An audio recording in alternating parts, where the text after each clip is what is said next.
먼저 우리 하나님이 저와 여러분에게 복을 주시고 은혜 주시는 복된 주일 은혜 한 주간 되시길 먼저 주님의 이름으로 간절히 축원드립니다. 어느덧 이 땅에 예수 그리스도께서 오신 지 2000년이 지났습니다. 우리나라보다 먼저 복음을 받았던 미국에서는요, 조나단 에드워드와 같은 믿음의 명문 가문들이 많이 있습니다. 우리나라에도 복음이 들어온 지 어느덧 130년이 흘렀습니다. 그래서 믿음의 명문 가문들이 3대, 4대, 심지어는 5대에 걸쳐서 이제 신앙의 아름다운 그러한 계승의 모습을 보이는 경우도 보게 됩니다. 얼마 전에 언론에서 우리나라 최초의 5대째 목회자 가정이 나왔다는 신문 기사도 읽은 적이 있습니다.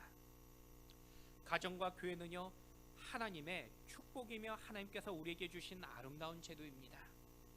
우리는 교회와 가정이란 제도를 주님 오시는 그날까지 아름답게 지키며 세워갈 마땅한 사명이 있습니다. 더불어 우리의 자녀를 또 자녀들 세대인 다음 세대도요, 우리가 가졌던 그 말씀을 동일하게 잘 가르치고 그리고 그 믿음을 계승할 수 있도록 우리는 전해야 됩니다. 오늘 본문의 역대하 29장의 말씀은요, 히스기야 왕과 남유다 왕국이 하나님 앞에 예배드리며 하나님과의 그 관계를 회복하는 그 사건을 기록하고 있습니다. 다윗의 이스라엘은요, 오직 하나님께만 예배하며 찬양했는데 히스기야 왕의 그 아버지였던 아스 시대는요, 16년 동안 무려 하나님 앞에 예배하지 않았던 시대였습니다. 여러분, 히스기야의 아버지였던 아스도요, 이방인이 아니라 하나님의 택한 백성이며 자녀였습니다. 그러나 아스는 자신을 택하신 그 하나님을 온전히 섬기지 않았고, 대신 성경은 가난 거짓 신들과 하나님을 함께 섬겼다라고 그를 평가하며 말씀하고 계십니다.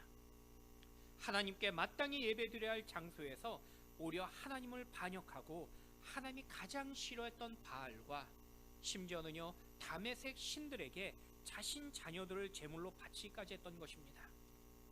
이런 아스 왕으로 인해서 이스라엘은요, 혼합주의 신앙이 물들었고 큰 죄악 속에 살아갑니다.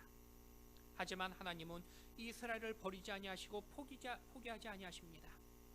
우리 아들 히스기야를 통해서 다시 이스라엘의 그 믿음과 그리고 그 사랑을 회복시켜 주십니다. 오늘 우리 가정도요, 단지 내가 모태 신앙을 자랑하고 아니요 오랜 신앙의 경륜만을 자랑하고 있다면요, 그것은 잘못된 신앙에 불과하다는 것입니다. 나도 모르게 습관적이며 세상의 방법으로 신앙을 추구하며 하나님이 기뻐하지 않는 길을 걸을 수 있기 때문입니다. 분명 매 주일마다 교회는 나오고 있지만은 정작 하나님과 관계가 없는 편리주의에 깊이 젖은 혼합주의 신앙으로 변질될 수도 있는 것입니다. 그래서 우리는 늘 스스로 내 믿음을 점검하며 살펴볼 수 있어야 합니다. 하나님은 오늘 본문 속에서 히스기야라는 한 인물을 통해서 이스라엘을 회복시켜 주십니다. 그리고 이스라엘 백성들도요, 다시 회복되어짐을 보여줍니다. 여러분, 우리 하나님께서 지금도 여러분 한 분 한 분을 통해서 여러분의 가정과 여러분의 또 자녀들을 회복시켜 주시길 원하고 계십니다. 아니, 우리 베델교회를 회복시켜 주시며 더불어 이 나라 이 민족을 주님은요, 회복시켜 주시길 원하고 계십니다.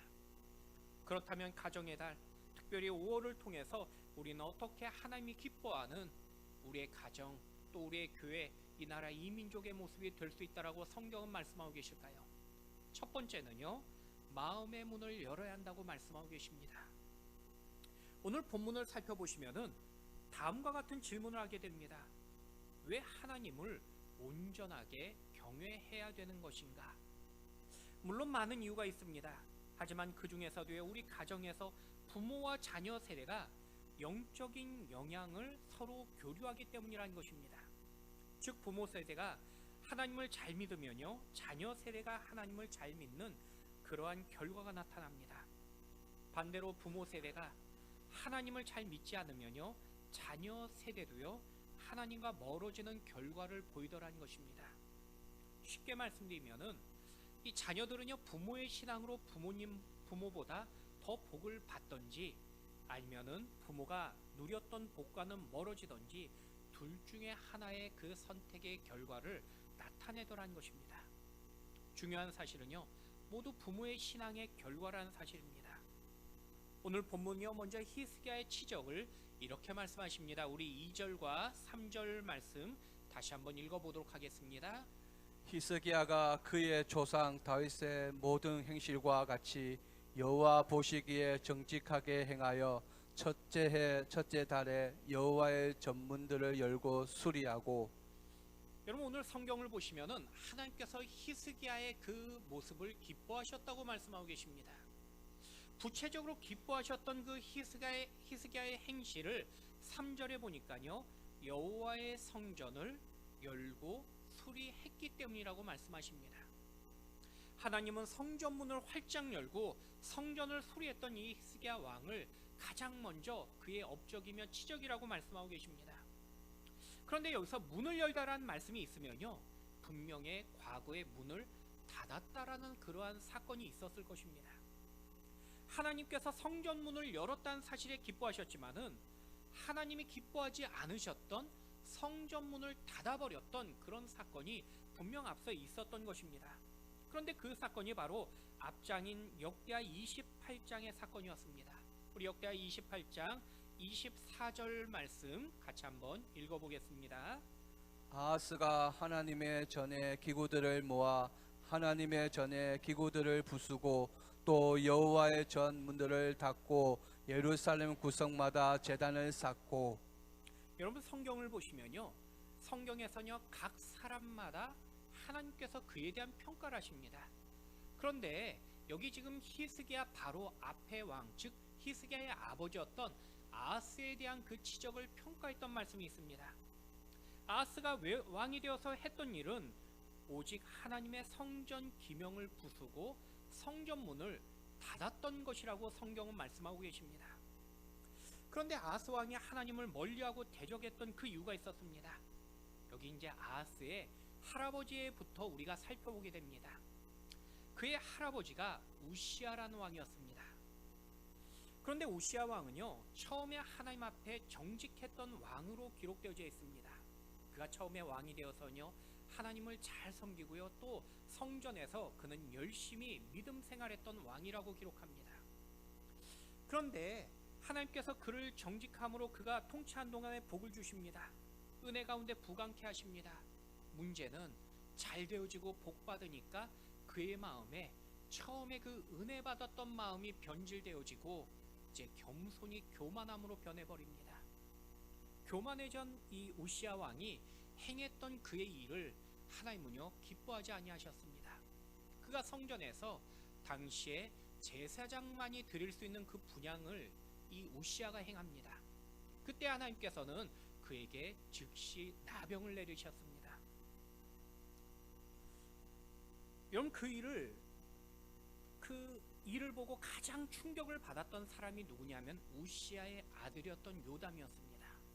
요담이 가만히 아버지를 보니까 아버지가 하나님 앞에 예배드리고 그리고 자기 나름대로 열심히 하는 것 같았는데 성전에서 벌을 받는 걸 본 것입니다. 성전에서 복을 받고 더 잘 되는 걸 보았어야 되는데 그가 어린 시절에 그가 보았던 것은 아버지가 성전에서 벌을 받는 걸 본 다음부터 그가 하나님을 무서워합니다. 그리고 성전을 무서워했습니다. 그러다 보니까 이 요담은요, 왕이 되어서 성전을 적당히 출석하게 됩니다. 열심히 나가지 않았습니다. 그냥 자신의 하나님이 벌을 받지 않을 만큼만 그는 신앙생활했던 것입니다. 문제는요, 이 아버지의 그러한 잘못된 그러한 모습을 보면서 이 아들 요담은 신앙의 올바른 균형감을 잃어버렸던 것입니다. 그래서 잘못된 신앙을 선택했던 것입니다. 그것이 바로 성전을 멀리한 것입니다. 그러나 요담의 잘못된 신앙관의 결과가 앞서 말씀드렸던 그의 아들 이제는 아하스에게 등장한 것입니다. 아하스는요, 어려서부터 자신의 아버지 요담왕을 보니까요, 아버지가 하나님의 성전도 거리를 두고요, 성전에서 예배도 적당히 드린 걸 보게 된 것입니다. 결국 아하스가 진짜로 왕이 되었을 때는 아예 자연스럽게 성전과 멀어집니다. 그리고 하나님을 멀리했습니다. 결국 아하스가 제일 먼저 행한 일은 바로 성전 문을 굳게 닫아버렸던 것입니다. 그리고 대신에 주변의 이방의 우상들을 그는 섬겼습니다. 여러분, 우시아라는 처음에 믿은 그 조상이요, 이 한 사람이 마지막에 올바르지 못한 그러한 선택에 믿음의 행동을 했을 때에 하나님께 벌을 받게 됩니다. 하지만 그 결과를 보았던 그의 아들 요담은요, 하나님께 죄를 짓지 않으려고 교회와 하나님을 거리를 두기 시작한 것입니다. 일하면서 문제가 일어나기보다는 아예 일하지 않으면은 문제조차도 일어나지 않을 거라고 여겼던 것입니다. 하지만 그의 손자 때인 아스가 왕이 되니까요, 이제는 그나마 작은 믿음조차도 사라져버린 것입니다. 그리고 불신자가 되어버린 것입니다. 문제는 이런 지도자의 잘못된 선택 때문에 이스라엘 백성들이 모두 하나님을 떠나게 되고요, 결과적으로 하나님 앞에 심판을 받게 된 것입니다. 여러분, 한때 유행했던 가게 흐르는 저주라는 주장은요, 결코 잘못된 주장입니다. 하지만 믿음의 영향력은요, 분명 성경에서 우리에게 말씀하고 계십니다. 믿음의 부모된 내가 먼저 올바른 신앙을 가져야 되는 것이고, 교회 영적 지도자들이 그 신앙이 성경적이어야 하는 그 이유는요, 내 신앙이 내 가정과 내 주변과 그리고 다른 사람들에게 분명 크고 작은 영향력을 주고 있기 때문이라는 것입니다. 마치 교회 안에서 자녀들이 어른들의 그 신앙을 보고 자라며, 또 새가족은요, 먼저 믿는 사람들의 모습을 보고 그리고 그 신앙을 배우기 때문에 중요하다는 것입니다. 여러분, 우리는요, 새가족들에게 교회에서 하나님만 잘 바라보면은 된다라고 그렇게 말할 때가 있습니다. 하지만 사람은요, 외모를 보고요, 하나님은 중심을 보신다고 말씀하고 계십니다. 우리 사무엘상 16장 7절 말씀 우리 같이 한번 제가 읽어드리도록 하겠습니다. 여호와께서 사무엘에게 이르시되 그의 용모와 키를 보지 말라. 내가 이미 그를 버렸노라. 내가 보는 것은 사람과 같지 아니하니 사람은 외모를 보거니와 나 여호와는 중심을 보느니라. 여러분, 이 말씀은요, 하나님께서 선지자였던 사무엘에게 주신 말씀입니다. 그런데 사무엘 선지자도요, 사람의 키를 보고요, 사람의 외모를 보았기 때문인 것입니다. 그것이 사람이라는 것입니다. 그래서 우리는요, 세상 사람들에게 하나님을 직접 보여주는 그 방법이 무엇이냐면요, 나를 통해서 보여주는 것이 바로 우리의 사명이라는 것입니다. 먼저 신앙생활하는 내 모습과 내 행동을 보여주면서 내 자녀들이 배우는 것이고, 또 다른 신자들이, 연약한 그 신자들이 바로 나를 통해서 올바른 신앙을 배울 수 있도록 해야 되는 것입니다.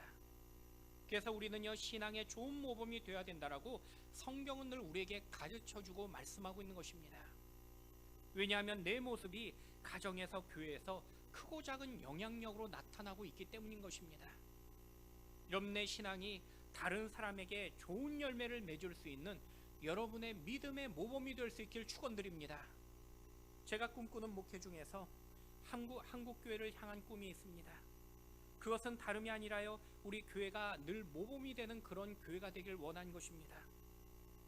이 마지막 시대에 우리 교회가, 또 목사로서 우리 교회 중직자들이 늘 모범된 그러한 모습들을 보여주면서 한국교회 위기라는 그 말 속에서 바로 우리가 아름다운 그러한 열매를 맺는 그런 모습이 우리에게 나타날 수 있어야 된다는 것입니다.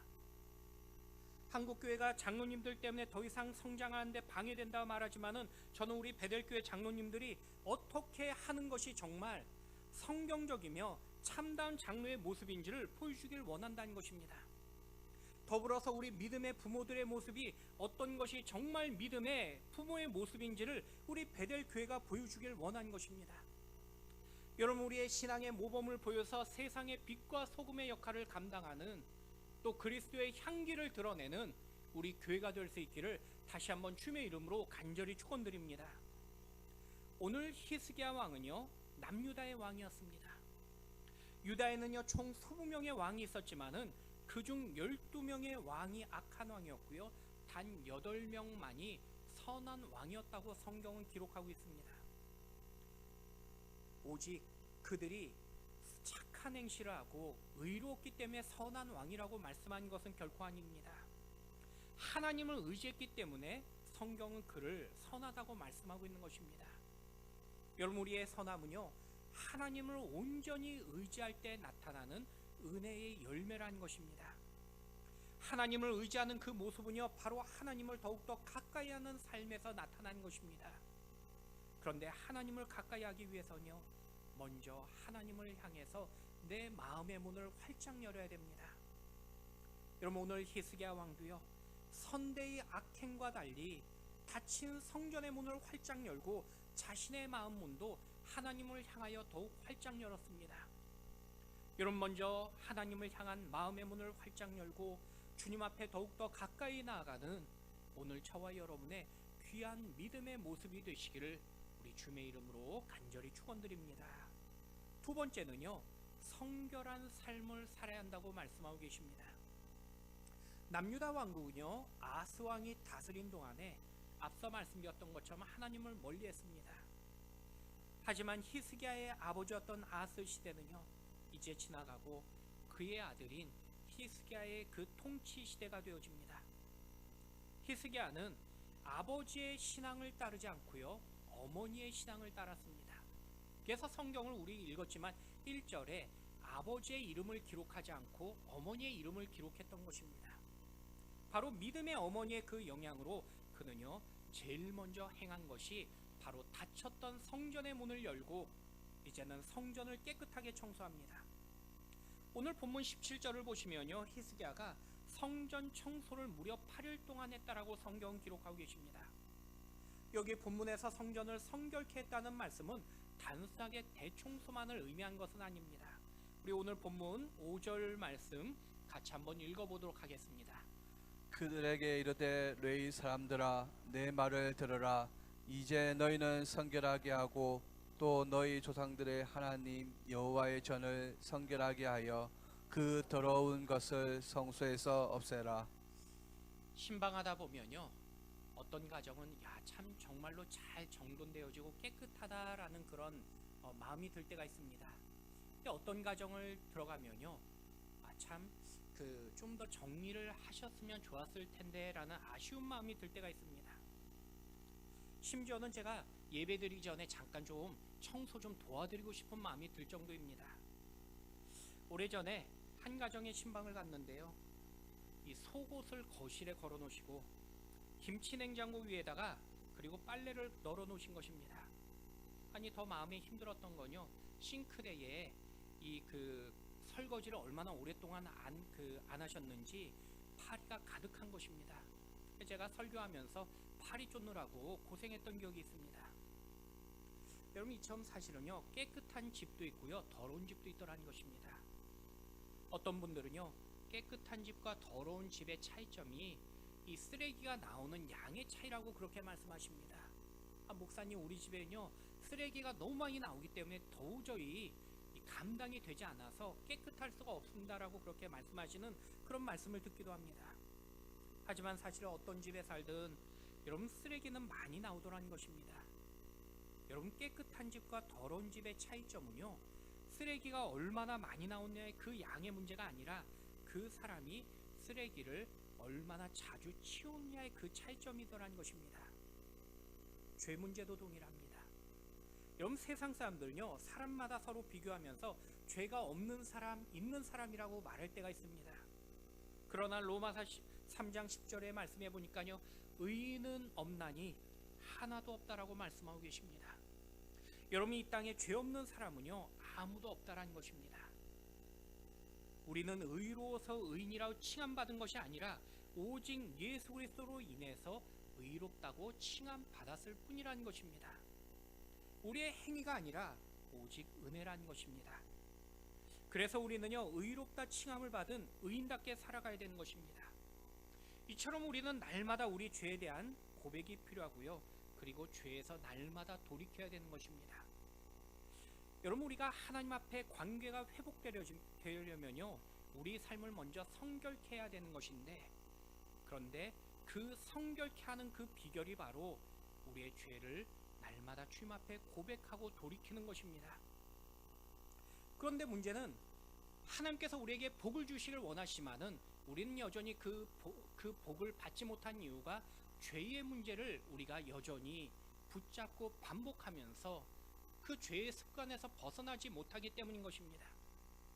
그러나 하나님께서는 이런 하나님의 백성이 성결하지 않고 죄의 문제를 지속적으로 안고 있을 때에 결코 기뻐하지 아니하신 것입니다. 오직 성결하기를 원하고 계십니다. 그래서 우리를 향해서 상상하지도 못할 그 복을 예비하셨지만요, 종종 시련을 먼저 주신 이유는 우리가 그걸 깨닫고 돌이키기를 원하고 계신 것입니다. 여러분, 만약에 내가 지금 어떤 시련 가운데 있다면요, 하나님 앞에 버리지 못한 죄가 혹시나 있는지 겸손하게 우리를 돌아봐야 된다는 것입니다. 여러분, 먼저 성령의 능력으로 버릴 것은 버리시고 취할 것은 취하시는 여러분의 믿음의 모습이 될 수 있길 축원드립니다. 여기 히스기야의 아버지였던 아스 왕도요, 하나님의 택한 백성이었습니다. 또 다윗의 후손이었습니다. 하지만 그의 조상들과 다르게 그는요, 악한 왕입니다. 아스가 바알을 섬기고요, 흰놈의 골짜기에서 자기 아들을 제물로 분양하였기 때문입니다. 하지만 하나님은요, 이러한 이스라엘 아스를 버리지 아니하셨습니다. 대신 돌이키도록 하기 위해서 아람의 왕을 하나님이 또 아람의 왕을 만지시고 북이스라엘을 하나님께서 친히 만지셔서 이 이스라엘을 흔들어 놓으셨습니다. 많은 백성들이 전쟁에 패하게 되고요, 포로로 잡히며 죽임을 당하기도 했습니다. 하지만 아스는요, 이러한 환경과 이러한 여건을 보면서도 그는 조금도 돌이키지 않았던 것입니다. 오히려 하나님을 원망하며 성전의 문을 더욱더 굳게 닫았던 것입니다. 그래서 성경은요, 마지막에 아스 왕의 마음에 바로 하나님 앞에 강팍해진 마음이라고 성경은 말씀하고 있는 것입니다. 여러분, 지금 나의 환경 가운데도요, 늘 우리가 겸손함으로 우리는 스스로 살펴볼 수 있어야 되는 것입니다. 모든 시련이 반드시 그렇진 않지만은 혹시 그 시련의 원인 중 하나가 나의 공고함이나 강팍함으로 인해서 나에게 찾아온 시련이 아닌지는 우리 스스로 점검해 볼 필요가 있다는 것입니다. 마치 요나의 불순종으로 다시스로 향했던 배에 큰 풍랑이 찾아왔던 것처럼 우리가 불순종으로 또는 하나님 앞에 우리가 강팍함으로 큰 풍랑이 찾아올 수도 있다는 것입니다. 문제는요, 이런 큰 풍랑이 나에게만 찾아오는 것이 아니라 요나가 탔던 그 큰 배 안에 모든 사람에게 같이 고통으로 찾아오더라는 것입니다.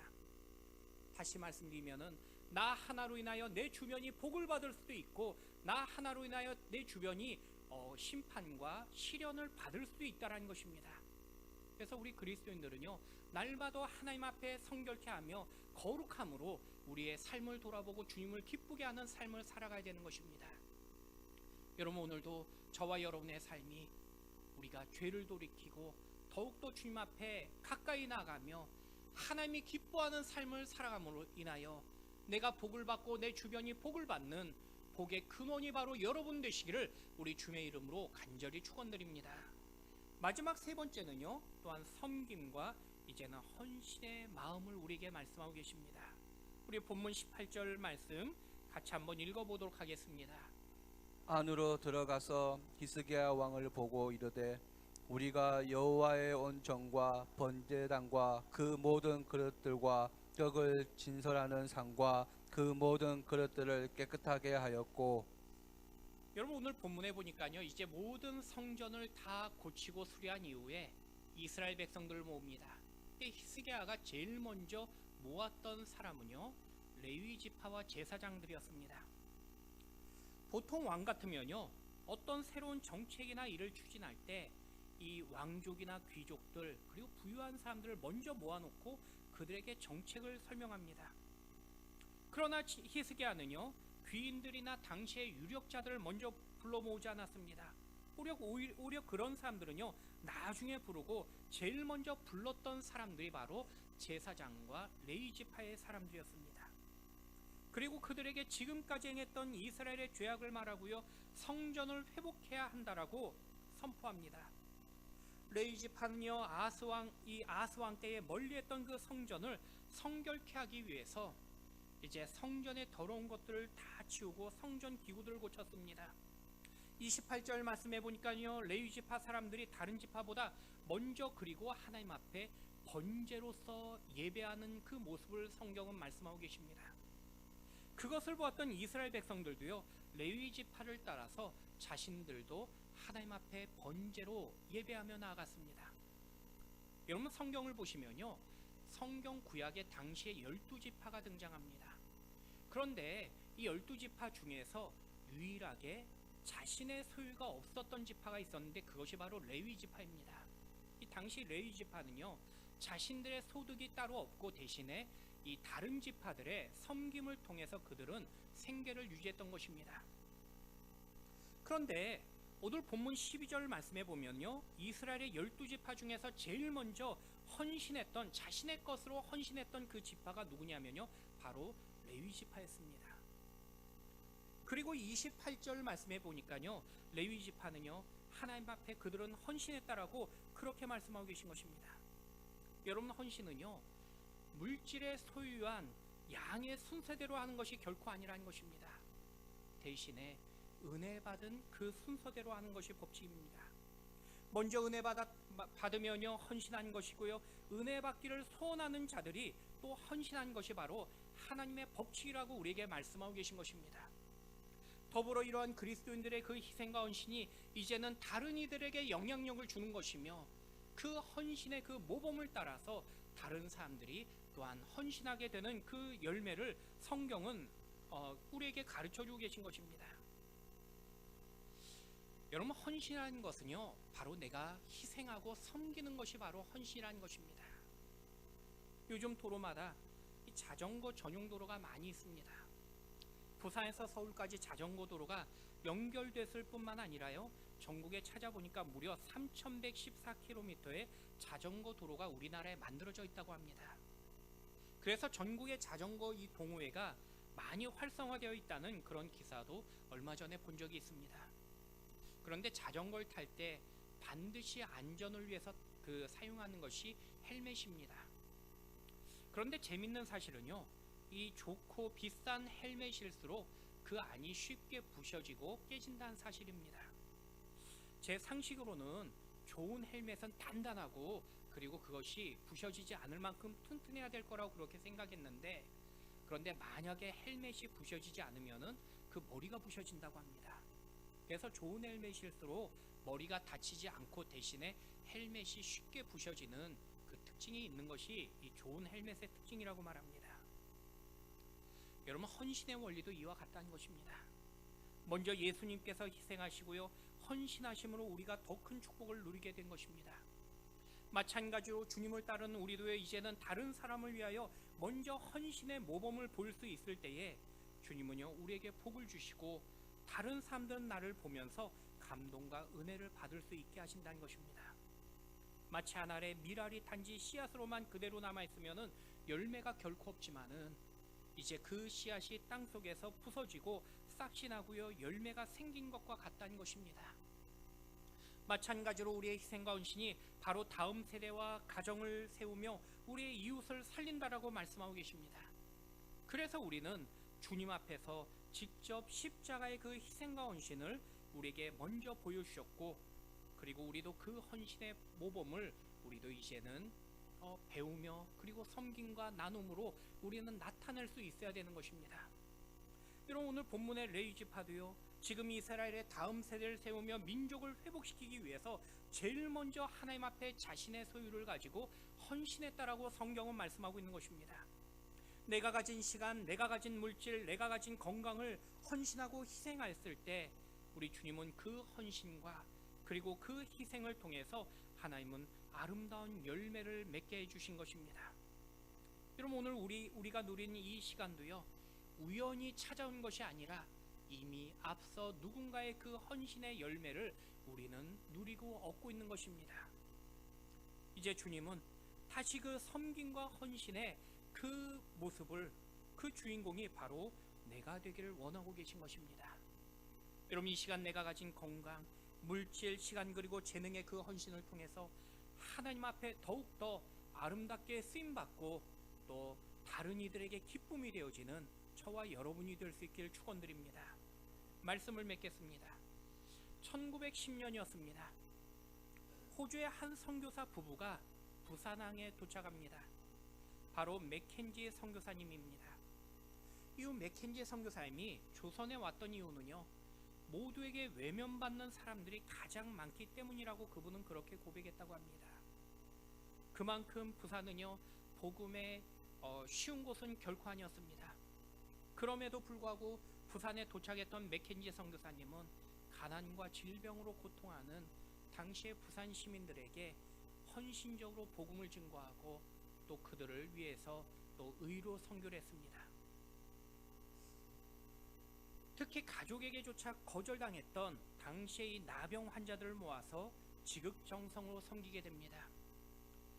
이 맥켄지 선교사님이 지금의 그 부산 간만동에 이 상해원이라는 우리나라 최초의 나병 환자 전문 병원을 만들게 됩니다. 맥켄지 선교사님 부부는요, 이후 29년 동안에 상해원 교회와 그리고 상해원 병원을 통해서 이 부산 지역의 많은 이들에게 복음과 그리고 선교를 통해 헌신하며 그리고 희생한 그 시간을 보냅니다. 1929년 상해원 교회에 한 젊은 전사님이 부임합니다. 그리고 맥켄지 선교사님의 당시 부부의 헌신적인 그 사역에 감동을 받습니다. 그래서 전도사님이 나중에 목사가 되고 자신의 고향 여수로 돌아가서 자신도 똑같이 이 나병 환자 전문 병원을 만듭니다. 그것이 바로 애양원입니다. 바로 이 전사님이 이후에 우리가 그 기억하는 사랑의 원자탄이라고 불렸던 손양원 목사님이셨습니다. 손양원 목사님께서 평생 헌신의 사역을 배우고 훈련했던 곳이 바로 맥켄지의 선교사님의 그 섬김을 보고 시작되었던 것입니다. 맥켄지 선교사님은요, 29년 동안에 조선의 복음을 위해서 헌신했고요. 그리고 73살에 이 73살에 은퇴한 다음에 본국인 호주로 돌아갑니다. 그리고 1950년 6.25 전쟁이 일어났습니다. 한국의 전쟁의 소식을 들었던 많은 선교사님들이 다시 이 조선 땅에 찾아오게 됩니다. 이때 돌아왔던 선교사님 중에서 매혜란과 매혜영 선교사님 자매도 있었습니다. 이분들은 과거 부모와 함께 조선에서 선교의 훈련을 받았던 분이셨습니다. 부산에서 태어났고요, 고등학교까지 졸업하고 호주에서 막 의대와 간호대를 졸업했던 분들이었습니다. 그런데 한국의 전쟁과 고아 과부들의 그 소식을 듣고 이분들은 그 결혼하지 않은 그러한 독신의 몸이었지만은 이분들은 부산에서 달려와 헌신의 삶을 살았던 것입니다. 이 두 선교사님이 당시에 세운 그 병원이 바로 부산의 일신 기독병원입니다. 그리고 두 자매인 매란과 매연 이 선교사님은요, 평생 부산에서 살면서 마지막까지 결혼하지 않고 독신으로 살았습니다. 오직 여성들과 아이들을 위해서 헌신했던 것입니다. 그런데 이 두 선교사님이신 매란과 매영 선교사님은요, 바로 맥켄지 선교사님의 두 딸이었습니다. 여러분, 한 사람의 헌신이 손양원이라는 놀라운 아름다운 열매를 맺었습니다. 또 부모로서 보여줬던 그 헌신을 통해서 자녀들도요, 대를 이어서 선교사의 열매를 맺게 되었던 것입니다. 여러분, 성도는요, 영향력을 끼치는 인물입니다.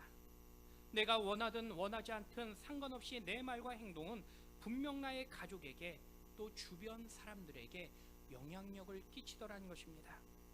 그래서 우리는요, 세상 속의 그리스도인으로서 마땅히 잘 살아가야 되는 것입니다. 마치 바울이 내가 그리스도를 본받는 것처럼 너희도 나를 본받으라고 말할 수 있었던 것처럼 우리는 자녀들을 향해서 엄마 아빠처럼 우리는 또 연약한 그러한 믿음의 사람들을 향해서는 마치 내가 믿는 그 모습처럼 너희도 나를 본받으라라고 그렇게 우리는 선포할 수 있어야 되는 것입니다. 여러분, 특별히 우리의 신앙이 주님 앞에 칭찬받고 다음 세대와 아니 다른 이들에게 아름다운 열매를 맺는 여러분의 아름다운 신앙의 모범이 될 수 있기를 다시 한번 주님의 이름으로 간절히 축원드립니다.